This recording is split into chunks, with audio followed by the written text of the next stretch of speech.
కానీ ఈ విధంగా మాట్లాడి దాదాపు 13 సంవత్సరాలు అయిపోయింది. తెలంగాణ 13 సంవత్సరంలో పడుతున్నది. ఈ సమయంలో మా తెలంగాణని అవమానపరచొద్దని పవన్ కళ్యాణ్ గారు బేషరతుగా క్షమాపణ చెప్పితేనే తెలంగాణ ప్రజలు క్షమిస్తారు.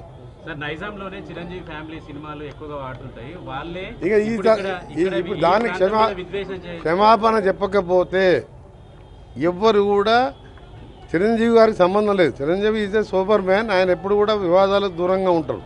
కానీ పవన్ కళ్యాణ్ కొత్తగా రాజకీయాలకు వచ్చి డిప్యూటీ సీఎం కాగానే తెలిసి తెలియకనే మాట్లాడిండో, మరి కావాలని తెలంగాణ వాళ్ళని అవమానపరచాలనుకుండో ఏమనుకుండో, కానీ దానికి క్షమాపణ చెప్తే